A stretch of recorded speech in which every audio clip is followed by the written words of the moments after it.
नमस्कार दोस्तों,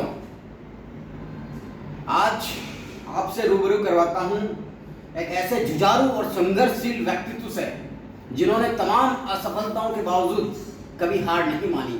बस एक मंत्र पे चले, बस लड़ते रहना है। और आखिर में जब सफलता प्राप्त की तो अपनी झोली के अंदर दो सफलताएं मिली।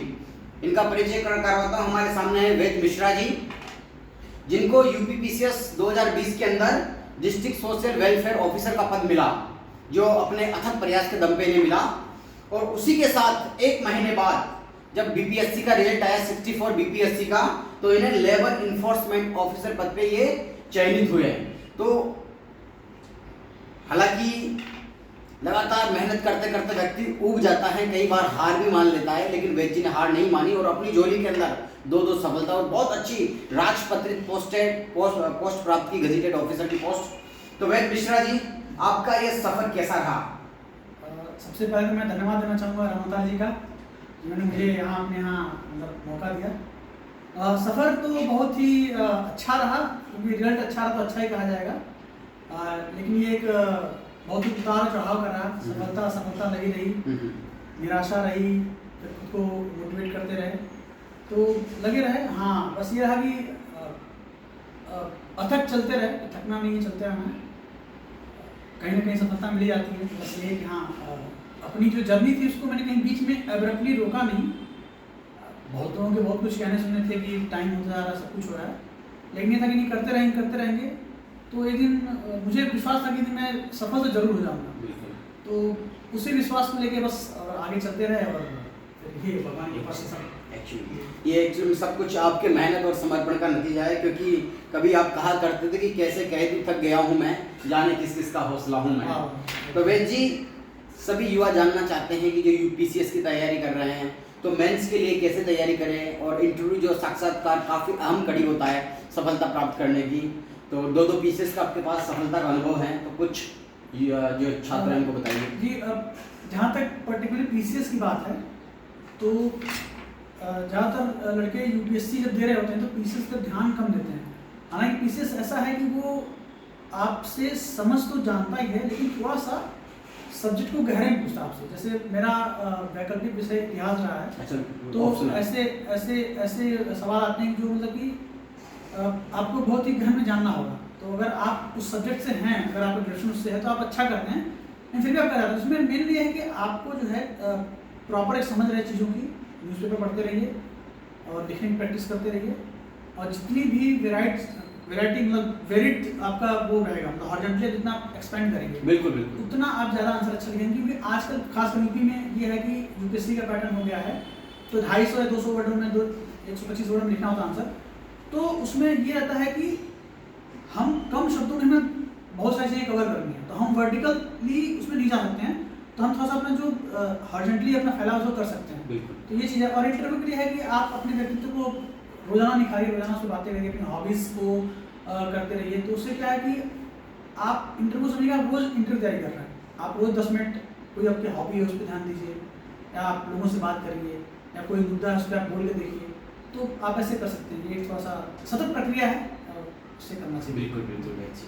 अगर आपके जो सुझाव हैं उनसे काफ़ी बच्चे उत्साहित होंगे, उनको काफ़ी बेहतरीन मार्गदर्शन मिलेगा।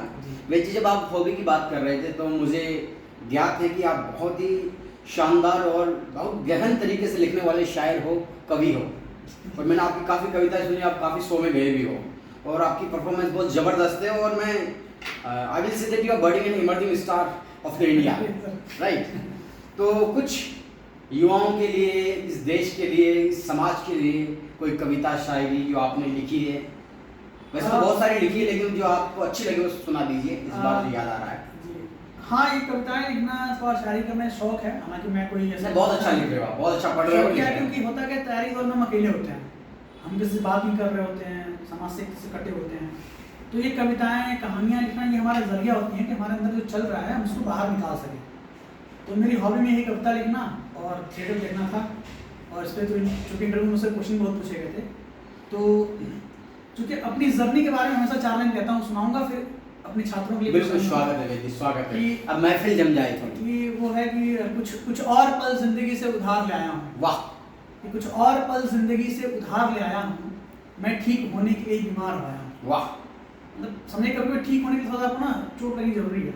तो मैं ठीक होने के लिए ही बीमार आया हूँ, कोई है तो सुने मेरी भी कहानियों को। वाह। कोई है तो सुने मेरी भी कहानियों को, मैं अपने साथ हादसों का एक बाजार ले आया। वाह भाई जी, वेरी नाइस, गजब, अद्भुत। जो हमारे संघर्षशील साथी हैं, जो हमारे एस्पिरेंट्स, उनके लिए ये लाइन मैंने लिखी थी। हालांकि जो इसका काफ़ी जगह यूज़ किया गया, लेकिन ऐसे कि है तिमिर घना तो क्या हुआ, वाह। है तिमिर घना तो क्या हुआ, सुबह अभी बाकी है, वाह। हम सब के यहाँ होने की वजह अभी वजह बाकी है। वाह। वो वजह क्या दोस्तों, हम जब शुरू में आए थे तैयारी करने, ये था कि हमें सफलता लेके आनी है। जब तक आप सफल नहीं हैं तब तक लगे रहिए। ये आपका कर्तव्य है कि आप उसको छोड़े नहीं। तो है तिमिर घना तो क्या हुआ, सुबह अभी बाकी है, हम सब के यहाँ होने की वजह अभी बाकी है, सींचा है सहरा को अपने सपनों के बादल से। वाह। सींचा है सहरा को अपने सपनों के बादल से। सॉरी मैं लाइन बोल रहा हूँ। सींचा है सहरा को अपने सपनों के बादल से, और नैनों को भीगा है काजल से। नहीं सॉरी बोल रहा हूँ। ऐसे ही करके बना बनाया था मैंने। कोई नहीं बची, वेरी नाइस। और एक कभी कविता थोड़ी देर पहले सुनाई थी आपने मोटिवेशनल यूथ के लिए, मन की क्षण और रण के ऊपर। हाँ, लेकिन वो मुझे याद नहीं है, अगर मुझे अच्छा सुनाया था आपने। उसका ये था कि किस्मत के सहारे क्यों बैठा, उठ तू चल अपना कर्म कर। किस्मत के सहारे क्यों बैठा, उठ चल तू अपना कर्म कर, और मेहनत से मिलती मंजिल है, इस बात का अब तू मर्म कर। ये है कि मेहनत करते रहिए। और एक अंतिम बस ये बोलूँगा कि देखिए, आपकी मंजिल और आपकी दिशा अगर तय है तो ये कंपटीशन है। इसमें कोई तेज आगे भाग जाए, कोई थोड़ा स्लो चलता है, एक रिलेटिव चीज़ है ये। हम लोग फिजिक्स में पढ़ते हैं रिलेटिविटी का सिद्धांत जो है। तो अगर आपकी दिशा और आपकी मंजिल तय है तो आप खरगोश की तरह चलिए, कछुआ चलिए, आपको यदि मंजिल जरूर मिल जाएगी।